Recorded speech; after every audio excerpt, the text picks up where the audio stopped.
Ladies and gentlemen, today onward we are going to start fluid mechanics. What is fluid mechanics? Study of fluid at rest and in motion is called fluid mechanics. Then you will be having question, what is fluid? Fluid is nothing but anything that can flow. In a layman term, we can say that that's how fluid can be defined. But later we will understand what is a fluid in a proper way. But what made me to learn fluid mechanics and what made me to fall in love with fluid mechanics? Reasons are plenty. One of the reasons is that fluid is the basic element of life. See, when scientists are exploring for life in different planets, they are first looking for the presence of water. If water is there, then only life can exist. And here in Earth, just look at me or you yourself, we are surrounded in air. Air is nothing but, or we are submerged completely in air. Air is nothing but a fluid. Without water, how many days we can pass? Even inside our body, we are living because we are having blood to circulate throughout our body that is taking oxygen everywhere. Again, if you look at the lungs, their interaction of blood and oxygen is happening. Blood and carbon dioxide is happening. It's a wonderful world. The world of fluid mechanics is superb. It is involved in designing of many of the elements, including straight from airplanes, missiles, and cooling things in electronic devices, designing of dam, and you take anything and almost everything you will find a role of fluid mechanics. Take the case of submarines, take the case of boat and ships, take the case of even a normal car that is also designed aerodynamically to increase the fuel efficiency. So wherever you take, you can see a touch of fluid mechanics. Alright, this subject is considered to be a classic subject. What do you mean by classic subject?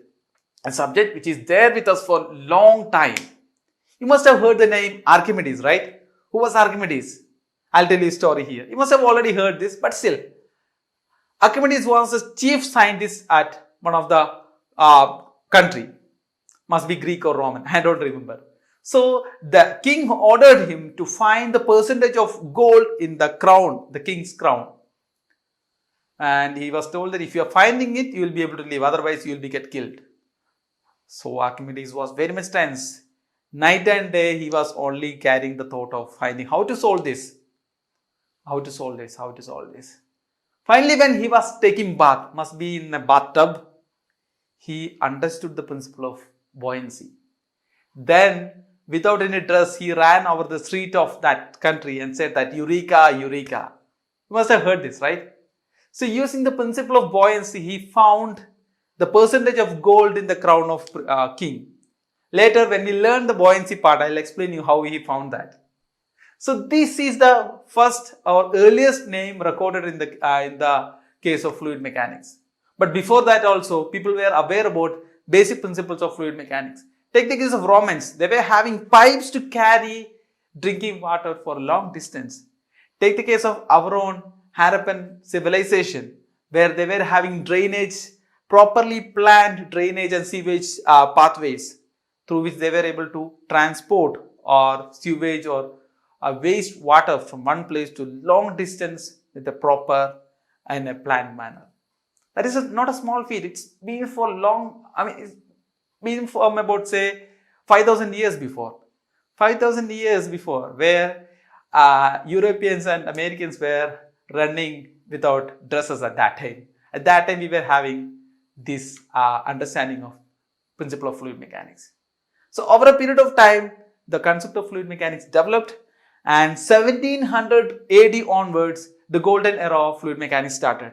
Thereafter, a proper foundation for most of the classic subject, including fluid mechanics, was laid, and along with principles, theoretical foundation, practical experiments are also backed by these theoretical findings.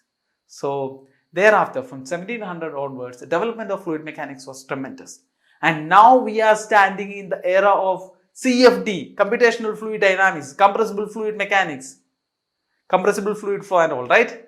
Where we are studying about Mach 5 aeroplanes, Mach 5 missiles. What do you mean by Mach? You must be heard about this, right? It is something denoting the speed of anything with relative to speed of sound. So we are in that age. But in this syllabus of engineering science, we will be having basic fundamentals of fluid mechanics. When you learn this will help you in two different ways. One is obviously you will be able to score a very good mark in engineering science gate. That is very much required.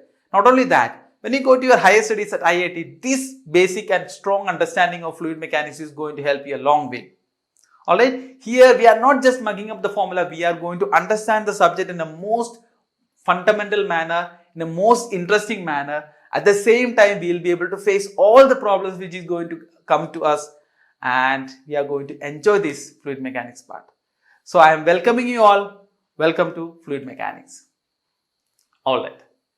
So let's understand fluid in a much better way.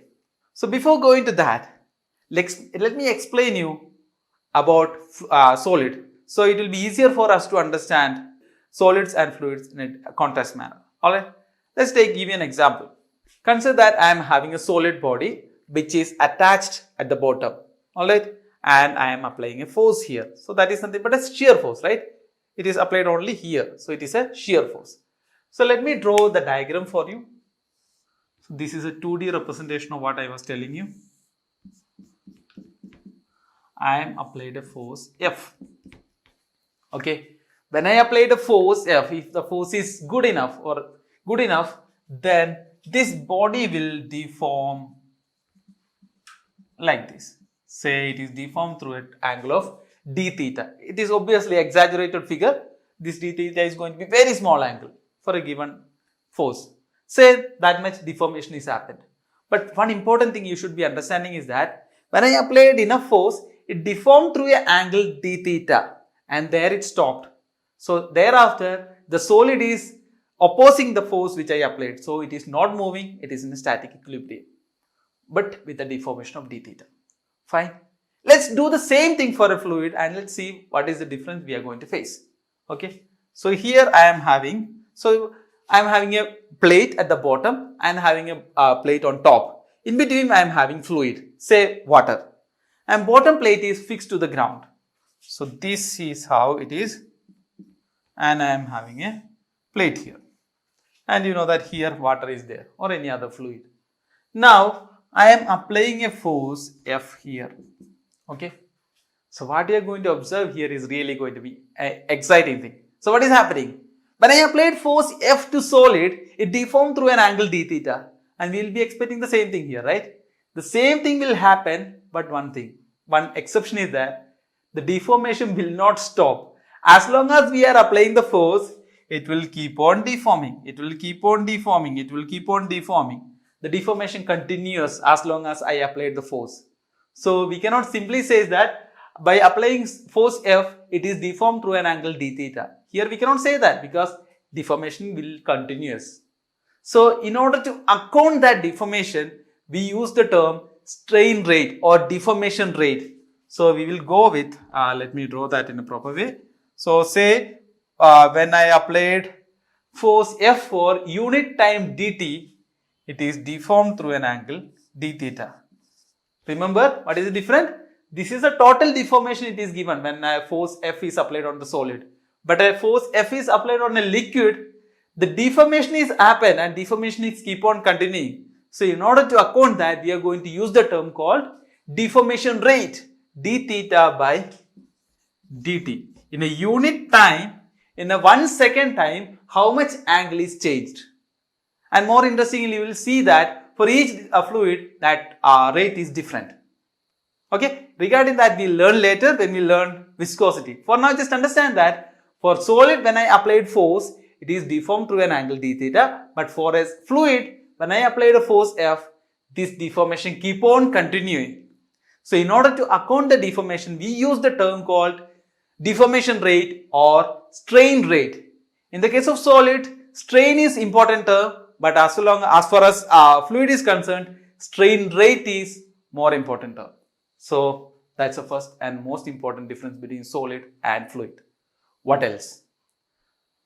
The second difference is that when I remove this force F from the solid F, this will come back to its initial position. But in the case of fluid, what will happen? When I start applying force, will it come back? No, it won't come back. So this is the two important striking difference between solids and fluid that you should be knowing. So for solid, strain is important, but for fluid, strain rate is more important than strain itself, because as far as strain is concerned, it is not having any meaning for fluid, but for fluid, strain rate is more important. Okay, we will come back to this again when we are learning about viscosity. For now, just understand this, that is sufficient. So what is fluid mechanics?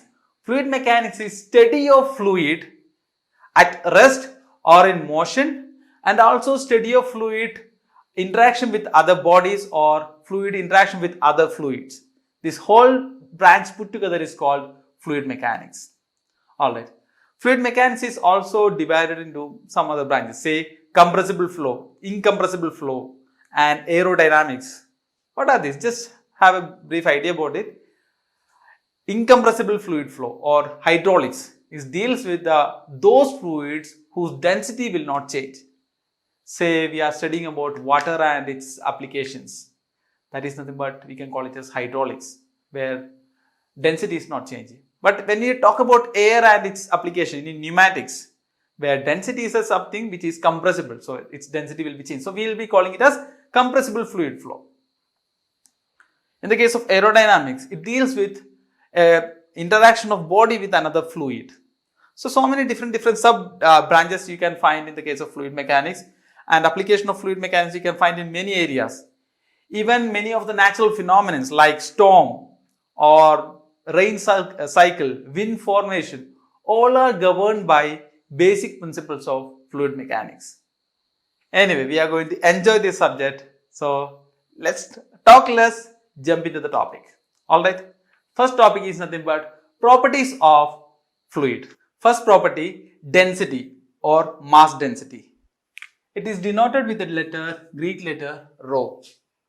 So mass density or density is defined as ratio of mass of fluid or any substance to its volume.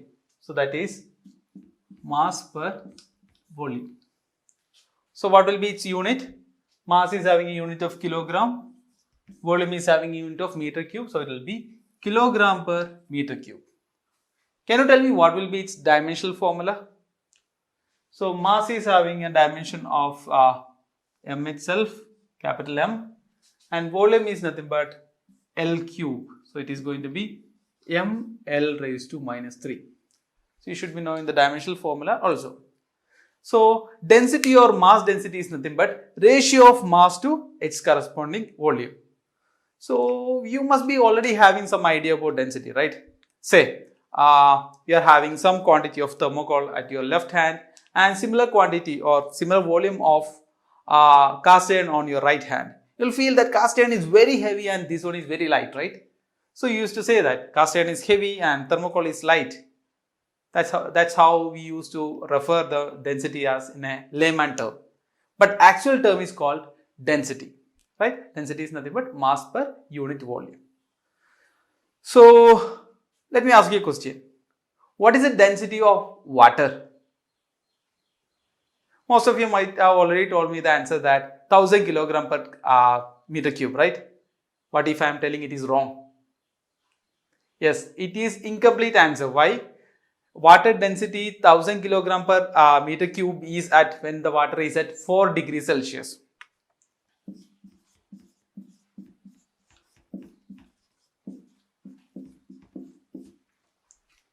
Okay, that is the temperature at which water is having the highest density. When the temperature is increased from 4 degrees Celsius to higher temperature, its density will be changing.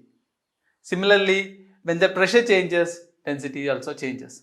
So you should be knowing that. So without which, if you are telling 1000 kilogram per meter cube, if someone is asking you what is the density of water, if you are straight away saying it is 1000 kilogram per meter cube, this is not right. You should be saying that it is 1000 kilogram per meter cube at 4 degrees Celsius. And you can also add that as the temperature increases, density of water decreases. So let's see how the density will be varying with changes in temperature. So when the temperature increases, density will be decreasing. So what about density changes with the pressure? That also you can decipher actually.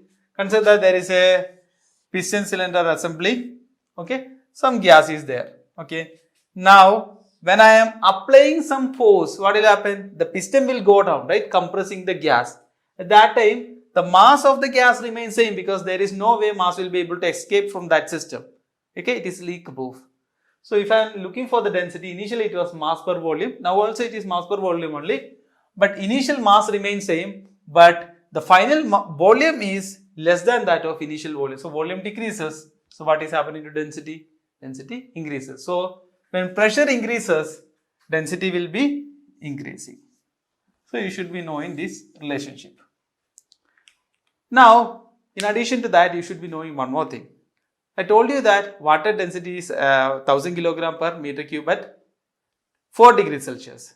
But in general, whatever the problem you might have already seen or whatever the problem you are going to see, in all cases we will be taking the water density as 1000 kilogram per meter cube, even though the temperature is higher than 4 degrees Celsius, say 50 degrees Celsius or 70 degrees Celsius.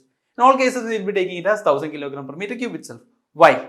The reason is simple. The variation of water density with the temperature or pressure is very less.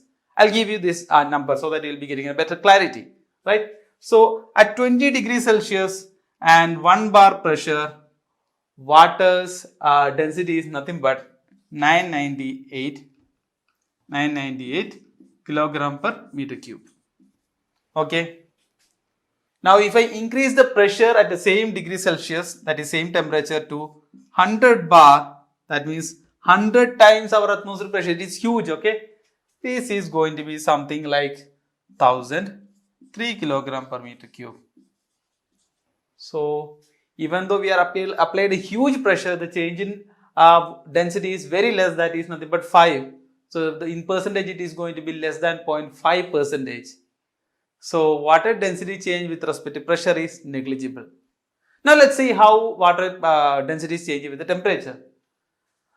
At 20 degrees Celsius, 1 bar, you know, it is 998. At 75 degrees Celsius and 1 bar pressure, that is from here to here it is changing.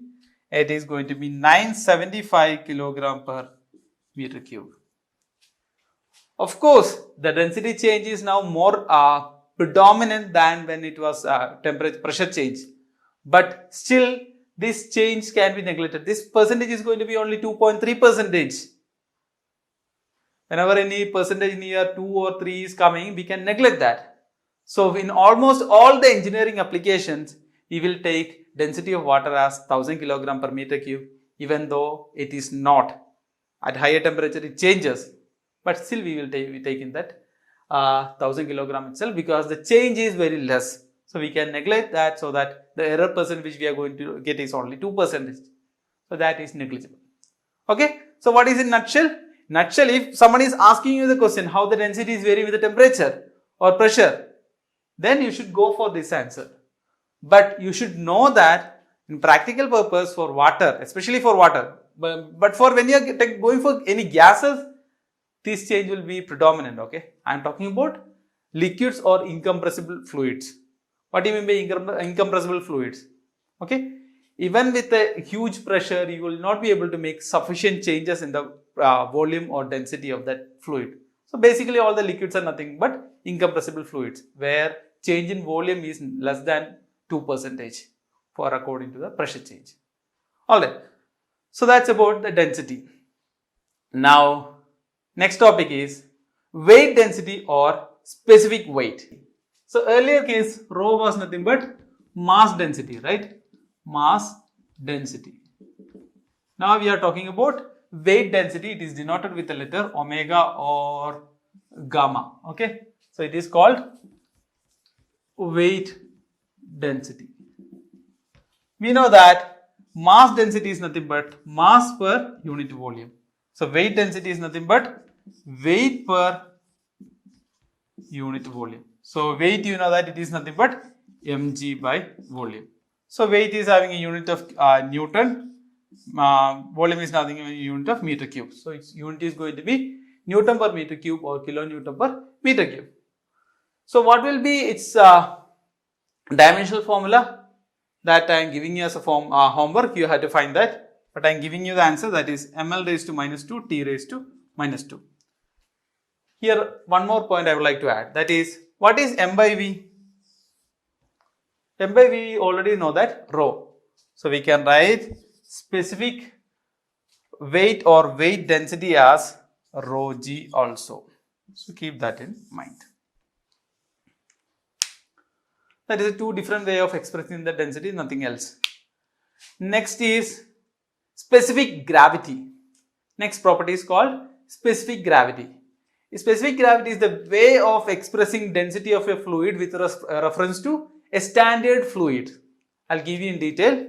Specific gravity. Specific gravity is defined as ratio of density of the fluid to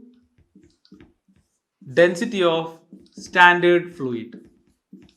This is how specific gravity is defined. What is specific gravity?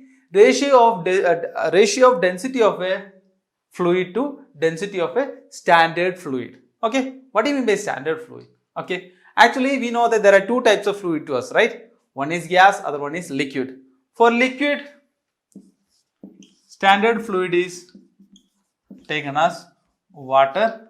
For gases, standard fluid is air or hydrogen. So if someone says that specific gravity of mercury is 13.6, so we know that mercury is nothing but liquid state only. So we can write that 13.6 is equal to density of mercury to density of water. So we know that 13.6 is equal to density of mercury divided by 1000 kilogram per meter cube. We will be getting the density of mercury as 13,600 kilogram per meter cube. Okay, so specific gravity is a way of expressing a density with relative to density of a standard fluid. In case of liquid, the standard fluid is water. In case of gases, the standard fluid will be air or hydrogen. That is the only difference. But you will be having a doubt. Why we are going for the term called specific gravity? We already learned about density, right? But in many of the situations, many of the practical situations, it will be handy to have the term specific gravity. Okay, say specific gravity of any liquid is greater than 1. So directly we can infer that that is heavier than water or that is denser than water. Okay, if I am mixing them together, what will happen? Water will float over that. For example, mercury's specific gravity is 13.6. From there I can infer that if I am mixing water with mercury, I can surely say that water will float over it. Similarly, if I am getting the specific gravity is 0.9, specific gravity of a liquid is 0.9. From there I can infer that that is lighter than water or having lesser density than water. Say oil is having, coconut oil is having the specific gravity of something around 0.9. Immediately I can infer that that is lighter. So if I am mixing water with the oil, it will float over the water. So when we go to buoyancy chapter, it will be having some more meaning. Okay, when we are learning these terms, these properties in this way, it won't make much sense until and unless we face the numerical problems where we will be seeing some of the physical scenarios, engineering applications. From there we will get to know why these things are happening. Many of you will be having a habit of just looking at the numbers and putting the formula and getting the answer. But when you are doing the problem, look some more into depth, so that you will get so many ideas. That I will try to give you an idea, but only you can understand that. I will guide you to make you to have that habit, but you have to put some effort. So that when you are doing one single problem, it will be equivalent to doing another 10 problems. Because from that single problem itself, we are understanding so many things. Okay. Okay. As we go progress, we will be having more discussion. Then you will be getting better idea. Okay. So we have seen the properties like mass density or density. Then we have seen weight density. Then we have seen specific gravity. There is one more term similar to specific gravity, that is called relative density. Many of the time the term relative density and specific gravity uses interchangeably, but there is a difference. Specific gravity is a term which is used to compare the density of a fluid with a standard fluid. But in case of relative density, that is like comparing density of any fluid to any fluid. So say relative density, I am saying R, it is nothing but relative density of a fluid to relative density of any other fluid. So expressing density of a fluid with the density of any other fluid. Okay, that's the difference. So there is a difference, so that you should be understand. Okay, now we are moving to another beautiful property. Okay, let's see what it is. Okay, from our physical understanding or from experience, we know that when I am having some piston cylinder assembly, when I am applying the pressure, if it is containing gas, it will get contracted, right?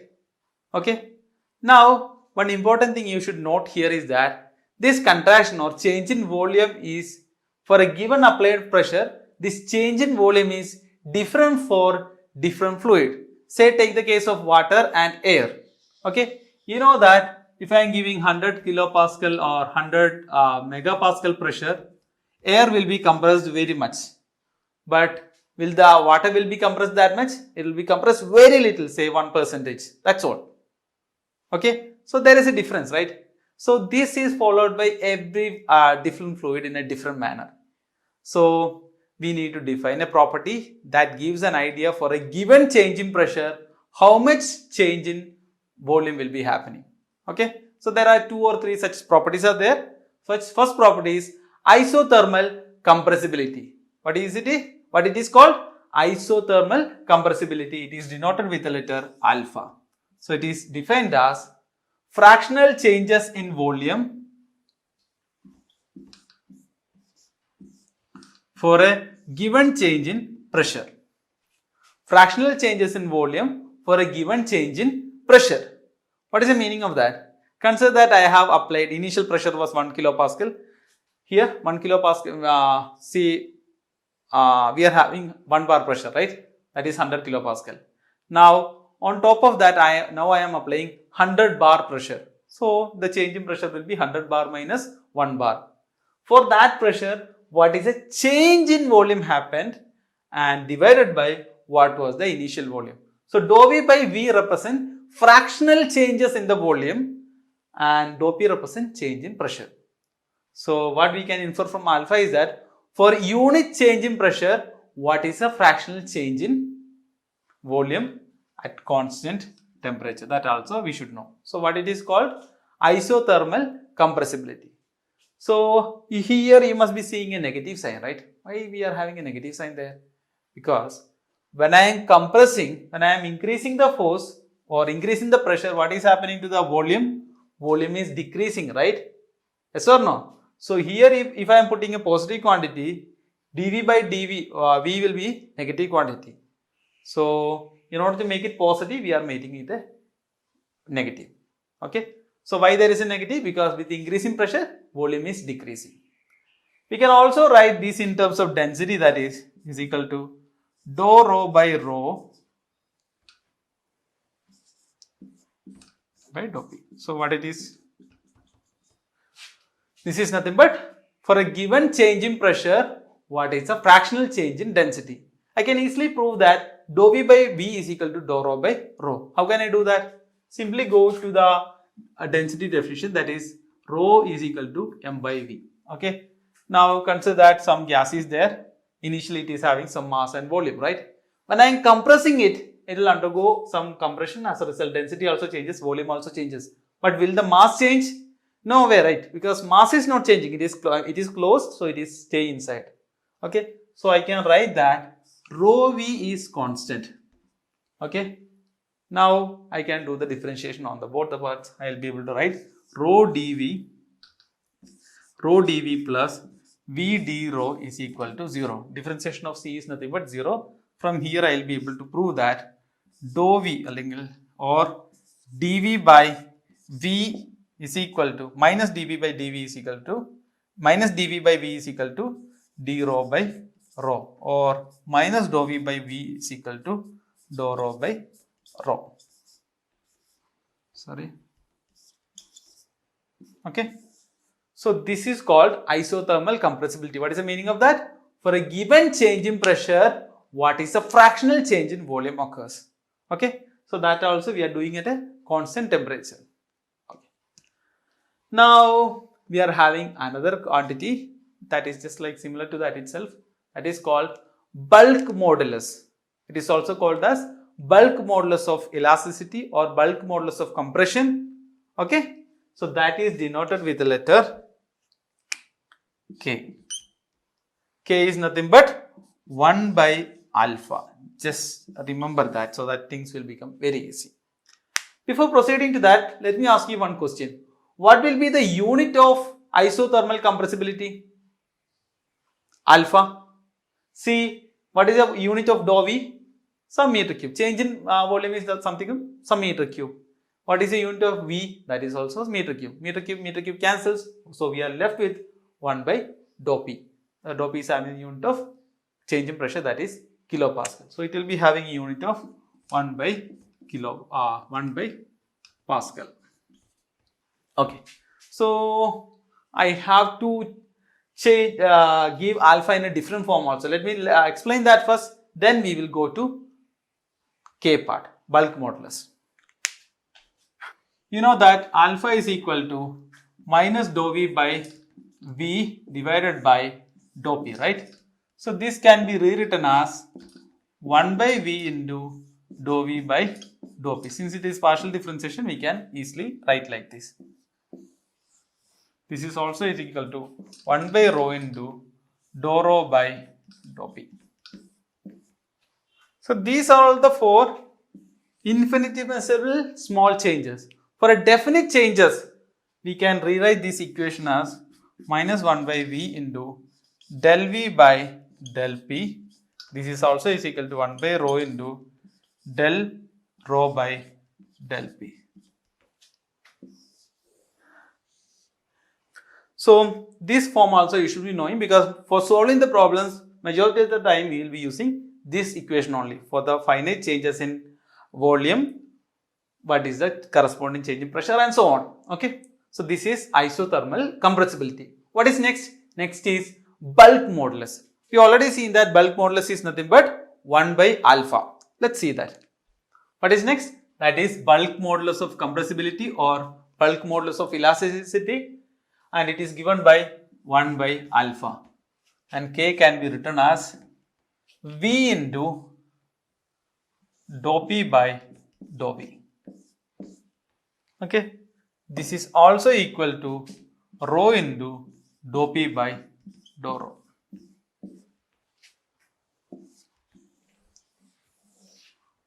What is it called? This is called bulk modulus. Bulk modulus of elasticity or bulk modulus of compressibility. Alright. Okay. On similar ground, we are having one more property, that is called coefficient of volume expansion or coefficient of volume expansivity. Alright. When we saw alpha, that is isothermal compressibility, we are seeing that what is a fractional change in volume for a given change in pressure, right? Similarly, with the temperature also volume can change, right? Isn't it? Let me give you a scenario here.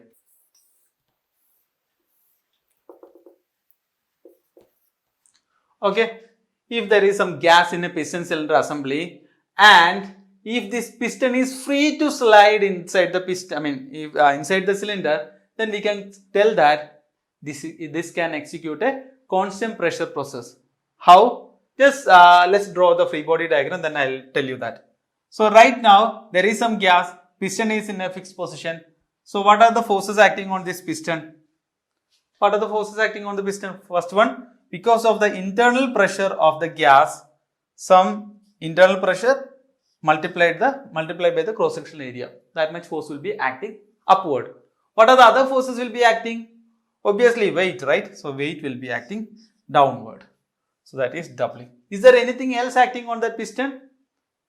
Don't forget about atmospheric pressure. Say atmospheric pressure is P0 multiplied by area will be acting here. So it is nothing but Pi into area is equal to W plus P0 into area. Alright. I told you that this piston is frictionless. Now imagine that with some process I am supplying heat with some Bunsen burner or anything like that. So what will happen? The gas will expand. As a result, it will push the piston upward. Okay? It will push the piston upward and it will reach to some other higher position. Now just draw the corresponding free body diagram. At that time also, this is going to be exactly like this. There is no other force acting on it, right? So this is going to follow the same thing. So after doing something, anyway, weight of the piston will not change. Anyway, how much ever heat I transfer, will the weight of the piston changes? This remains constant. Whatever you do with the piston, will the atmospheric pressure changes? No, right? Atmospheric pressure is atmospheric pressure. It cannot be changed when I am doing some process in my system. So these two things are remain constant. So what is the meaning of that? PIA is constant. Anyway, area of the piston is obviously constant. Whatever the heat transfer I am giving, area of the piston will not change, right? So what I can infer that inside pressure is remaining constant, right? Now just see that when I supplied heat and piston reaches here, we just now proved that pressure is not changing. But what about temperature? Obviously temperature will increase, right? Okay, temperature is increased. With increase in temperature, you also notice that volume is also increased. Yes or no? Exactly. So earlier when we consider alpha, isothermal compressibility, we were taking fractional change in volume for a change in pressure. Now in the latest term, coefficient of volume expansion or coefficient of volume expansivity denoted with the letter beta is nothing but fractional change in volume for a given change in temperature. Okay, let me write that.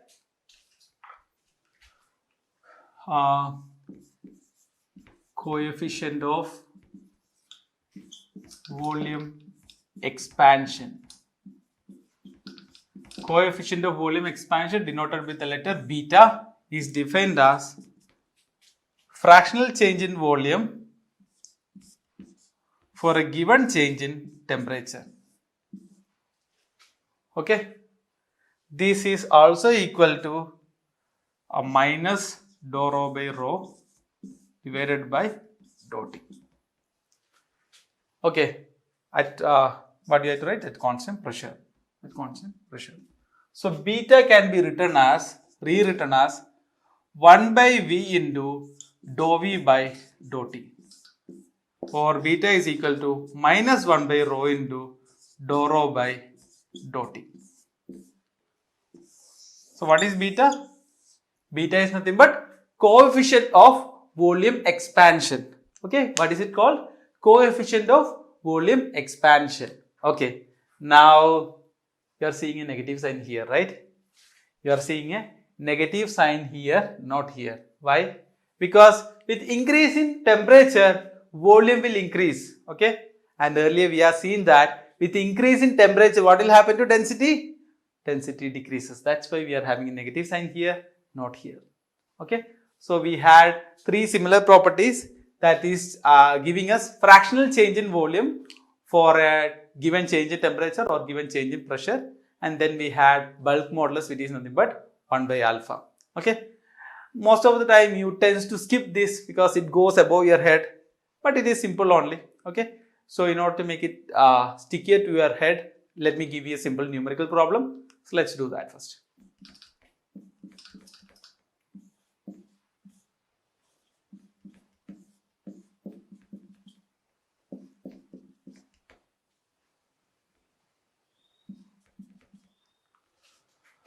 Alright, let's go through the problem.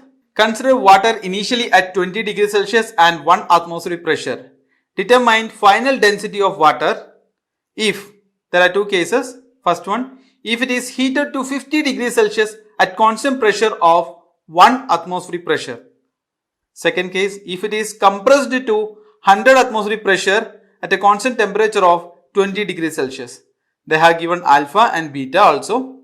And they have given density of water at 20 degrees Celsius as 998 kilogram per meter cube.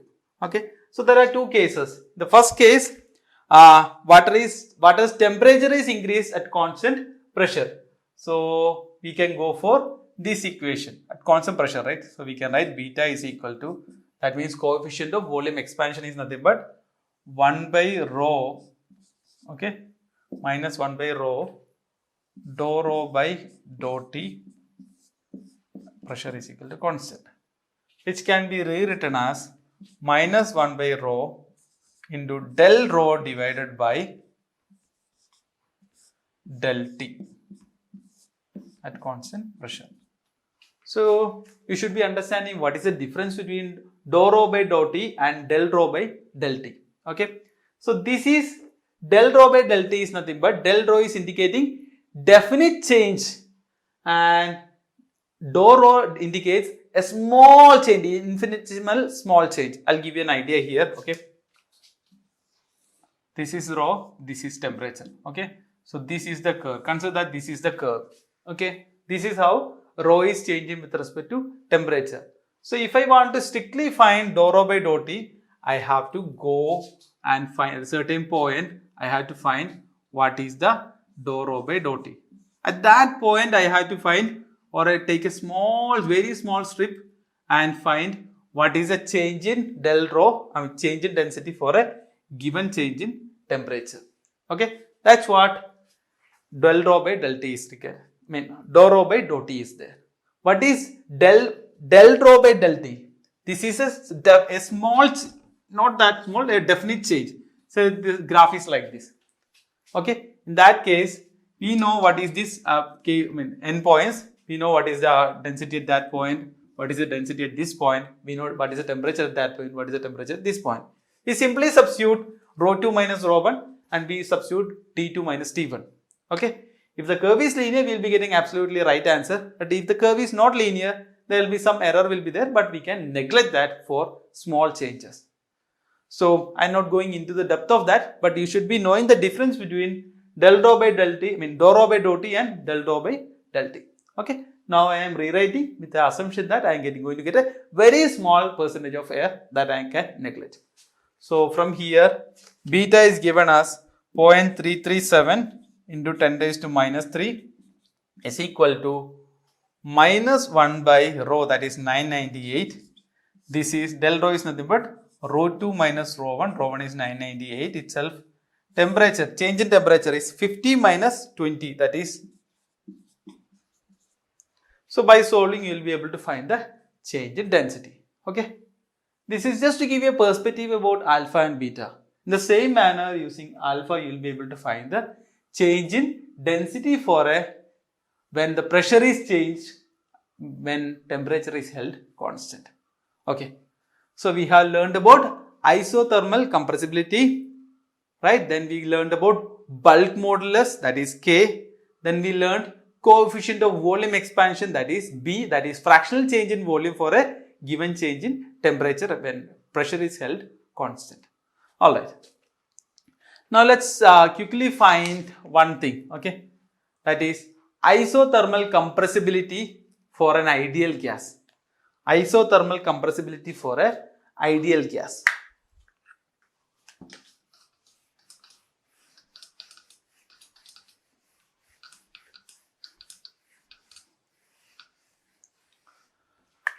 You know that isothermal compressibility is nothing but 1 by alpha. So we will be able to write this as rho into dou P by dou rho. We want to find this for an ideal gas, right? We want to find this for an ideal gas. We know that for ideal gas, we can write it as P is equal to rho RT, right? Then I need dou P by dou rho at constant temperature. Yes or no? Then differentiating on both the side, I will be able to write dou P is equal to dou rho into RT, or dou P by dou rho is equal to RT. You know that RT is nothing but P by rho, right? So I can replace RT by P by rho. Now substitute this here. When I am substituting this here, I will be able to write rho into dou P by rho. I am getting it as P by rho. Rho cancels. I will be able to get it as P. So isothermal compressibility for an ideal gas is nothing but the pressure itself. Okay, just remember that. Later you may be able to get some problems. At that time you will be able to correlate. Okay, so isothermal compressibility of an ideal gas is nothing but pressure itself. Okay, absolute pressure. Remember, it is absolute pressure. There is difference between absolute pressure and gauge pressure and vacuum pressure, which we will learn when we go to pressure and its measurement. But for now, just understand that isothermal compressibility for an ideal gas is given by the pressure itself.